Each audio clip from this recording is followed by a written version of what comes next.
وأن هذا صراطي مستقيما فاتبعوه ولا تتبعوا السبل فتفرق بكم عن سبيله ذلكم وصاكم به لعلكم تتقون.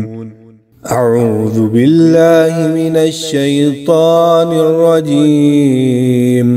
بسم الله الرحمن الرحيم. وعلیکم السلام ورحمۃ اللہ وبرکاتہ۔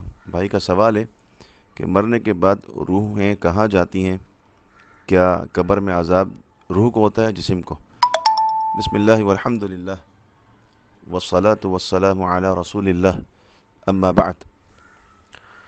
اللہ تعالیٰ نے کچھ چیزیں ایمانیات میں رکھی ہیں، اور جو بھی چیزیں ایمانیات میں شامل ہیں ان پر بحث کرنا، مباحثہ کرنا، ان کی ڈیپ میں جانا، یہ سخت منع ہے۔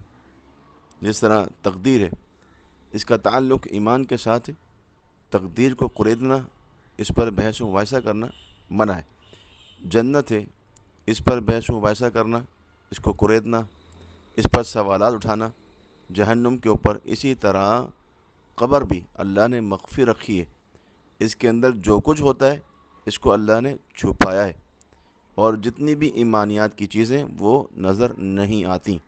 مثال کے طور پر اللہ رب العالمین ہے، اللہ کی ذات پر ایمان لانا یہ ایمان کا اولین فریضہ ہے، اور اللہ رب العالمین کو بغیر دیکھے ایمان لایا جاتا ہے۔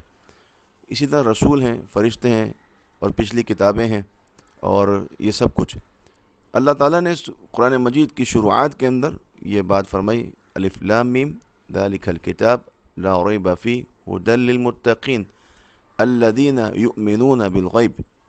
اللہ نے متقین کی صفات بیان کی جن کے لیے قرآن ہدایت ہے۔ وہ لوگ جن کے لیے قرآن ہدایت ہے، ان کی پہلی پہچان، پہلی خصوصیات اللہ نے بیان کی، الذین یؤمنون بالغیب۔ جتنی بھی چھپی ہوئی چیزیں ان پر ایمان لانا ان کا اولین فریضہ ہے، پھر بندہ جا کے متقی اور مومن بنتا ہے۔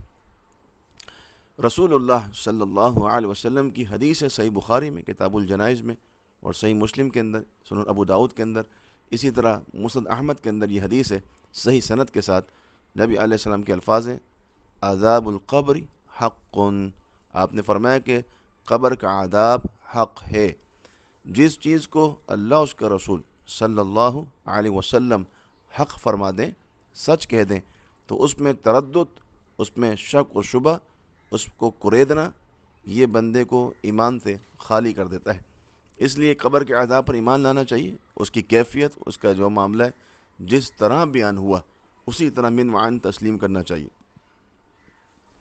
رہا روحوں کو معاملہ، نبی علیہ الصلوۃ والسلام کی وہ طویل حدیث جو سنن ابو داؤد کے اندر اور جو مسند احمد کے اندر موجود ہے، کتاب الجنائز کے اندر، وہاں پر جو مومن ہیں ان کی روحوں کا تذکرہ ہے، اور جو بد کردار، فاسق اور فاجر، کافر، مشرک، ان کی روح کا تذکرہ ہے کہ ان کی روح کیسے نکلتی ہے اور کہاں جاتی ہے اور واپس کیسے آتی ہے۔ جب ملک الموت کسی مومن کی روح کو نکالنے آتے ہیں تو اس کے سرانے بیٹھ جاتے ہیں اور کہتے ہیں، یا ایتھا النفس المطمئنہ، اے اطمینان پانے والی نفس، روح، ارجعی الی ربک، نکل آ اپنے رب کی طرف، راضیۃ مرضیہ، وہ تو اس سے راضی ہو گیا کیونکہ تو اس سے راضی تھا، فادخلی فی عبادی، پس داخل ہو جا میرے بندوں میں، مخلص نیک لوگوں میں، وادخلی جنتی، اور جنت میں داخل ہو جا۔ اس روح کو جو سب سے پہلی بات کی جا رہی ہے وہ نکلنے کی بات، ارجعی، ارجعی، نکل۔ اور دوسری بات جو کی جا رہی ہے، فادخلی فی عبادی، جنت سے پہلے نیک بندوں میں داخل ہو جا۔ اس کا مطلب یہ ہوا کوئی ایسا مقام موجود ہے بندے کی موت کے بعد، قیامت سے پہلے، کہ جہاں پر روحیں جمع ہوتی ہیں، اور وہ کیا ہے؟ سورہ مطففین میں اللہ تعالیٰ نے اس مقام کا نام بتایا اور فرمایا، کلا ان الکتاب الابرار لفی علیین۔ فرمایا کہ جو نیک لوگ ہیں وہ مرنے کے بعد ایک جگہ ہے، اس کا نام علیین ہے، وہاں پر ان کا یہ سارا معاملہ طے ہوتا ہے، ان کے نام اعمال محفوظ ہوتے ہیں، ان کی روحیں وہاں پر جاتی ہیں۔ وما ادراک ما علیون، اللہ نے پھر کہا کہ تم کیا جانو علیین کیا ہے؟ کتاب مرقوم، یہ ایک لکھی ہوئی کتاب ہے جس کو درج کیا گیا ہے، یشہدہ المقربون، اور یہاں پر اللہ کے مقرب لوگ حاضر ہوتے ہیں۔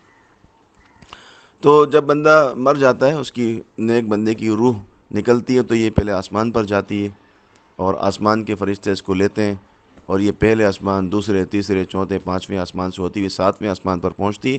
اللہ فرماتا ہے کہ یہ میرا بندہ سچا ہے، اور اس نے اپنے اسلام پر عمل کیا، سب کچھ۔ اس کے بعد اللہ فرماتا ہے کہ میرا بندہ سچا ہے، اس کو واپس لوٹا دو، اس لیے کہ میں نے ان سے وعدہ کیا ہے، منہا خلقناکم وفیہا نعیدکم ومنہا نخرجکم تارۃ اخری، کہ ہم نے اس مٹی سے ان کو پیدا کیا ہے، اسی مٹی میں لوٹائیں گے اور اسی مٹی سے ان کو اٹھائیں گے۔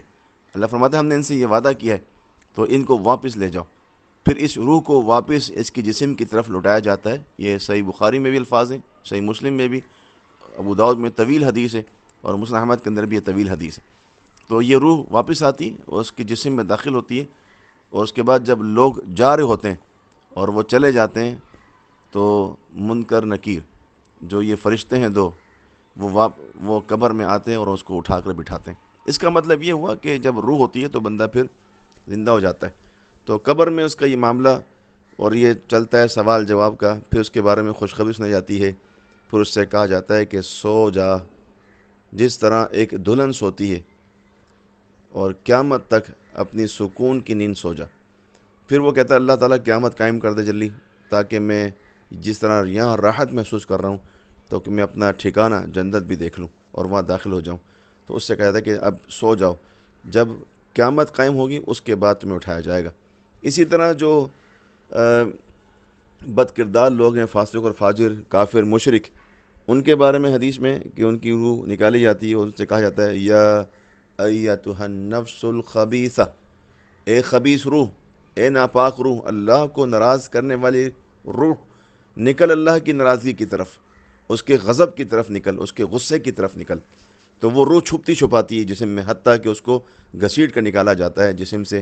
اس لیے ایک فاسق اور فاجر بد کردار کو اپنی موت کے وقت زیادہ تکلیف ہوتی ہے، بہت زیادہ تکلیف، اور وہ اس وقت دیکھ لیتا ہے کہ اس کا انجام کیا ہونے والا ہے۔ بہرحال اس روح کو لیا جاتا ہے، آسمان کی طرف لوٹایا جاتا ہے۔ پہلے آسمان پر جب یہ روح پہنچتی ہے، اس کے لیے آسمان کے دروازے بند کر دیے جاتے ہیں، اور کہا جاتا ہے کہ اس کے لیے آسمان کے دروازے نہیں کھولے جائیں گے۔ پھر اللہ فرماتا ہے کہ اس کو واپس لے جاؤ، اور کیونکہ ہم نے ان سے وعدہ کیا ہے، وہی بات، وہی آیت ریپیٹ ہوتی ہے۔ پھر یہ جسم میں آتی ہے روح، اس کے بعد سوال جواب سارا کچھ، اور اس کو عذاب شروع جاتا ہے۔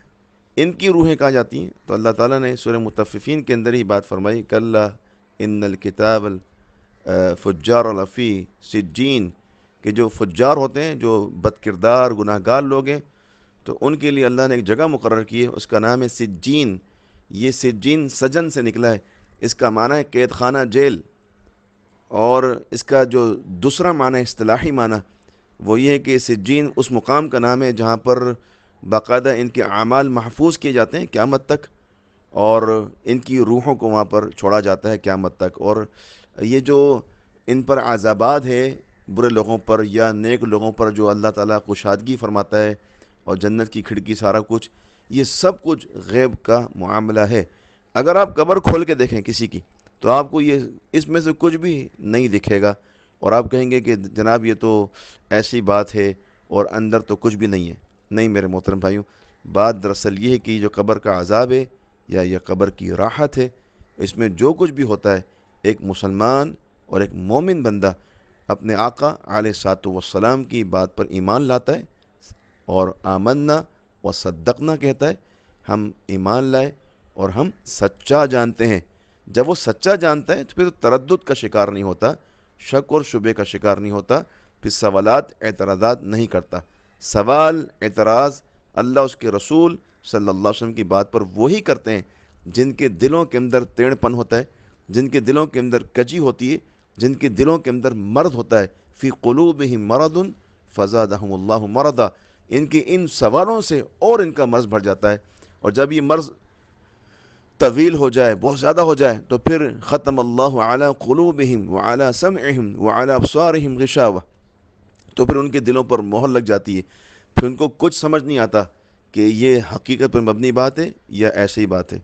تو اگر آپ قبر کو کھول کے دیکھیں تو آپ کو نظر نہیں آتا، اور اگر آپ قرآن کو کھول کے دیکھیں اور پیغمبر علیہ الصلوۃ والسلام کے فرمان کو کھول کے دیکھیں تو آپ کو نظر آتا ہے کہ اللہ تعالیٰ نیک لوگوں کو قبر میں راحت دیتا ہے اور بد کردار لوگوں کو اللہ قبر کے اندر عذاب دیتا ہے۔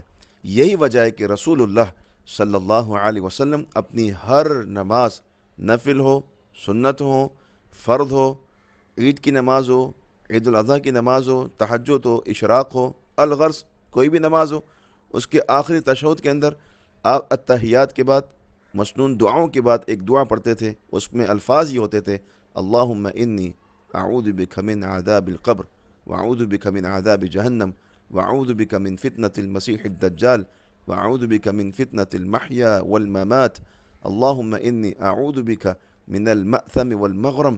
اس دعا کے اندر آپ دیکھیں ابتدا اللہم انی اعوذ بک من عذاب القبر واعوذ بک من عذاب جہنم، جہنم سے پہلے قبر کا عذاب اور اس سے پناہ طلب کی جا رہی ہے۔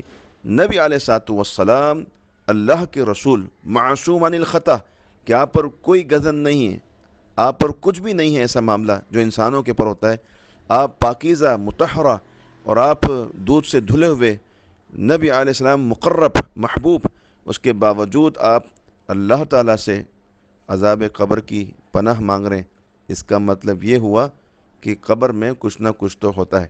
نبی علیہ الصلوۃ والسلام صحیح بخاری میں، صحیح مسلم میں حدیث ہے، ایک جگہ سے گزرے تو وہاں پر 2 قبریں تھیں، آپ وہاں رک گئے اور آپ نے فرمایا کہ ان 2 قبر والوں کو ان کی قبروں میں عذاب دیا جا رہا ہے، اور آپ نے فرمایا کہ کسی بڑے گناہوں کے سبب سے نہیں، پہلا شخص غیبتیں کرتا تھا، اس غیبت کی وجہ سے یہ توبہ نہیں کر سکا، اس بغیر توبہ کے مرا، تو اس غیبت کی وجہ سے اس کو عذاب دیا جا رہا ہے، اور دوسرا شخص اپنی موت سے پہلے جو زندگی گزاری وہ پیشاب کی چھینٹوں سے نہیں بچتا تھا، اس پر عذاب دیا گیا۔ تو یہ صحیح بخاری کتب احادیث کے اندر عذاب قبر کے حوالے سے احادیث موجود ہیں۔ تو اب معاملہ یہ ہے کہ جب بندہ مر جاتا ہے تو روح کہاں جاتی ہے؟ بد کردار کی روح سجین میں جاتی ہے قرآن مجید کے تحت اور رسول اللہ صلی اللہ علیہ وسلم کی احادیث کے تحت، اور جو نیکوکار ہوتے ہیں ان کی روح علیین میں جاتی ہے۔ تو یہ معاملہ قرآن حدیث سے ثابت ہے، جس پر ایمان لانا ہم پر ضروری ہے۔ ھذا ما عندی واللہ اعلم بالصواب۔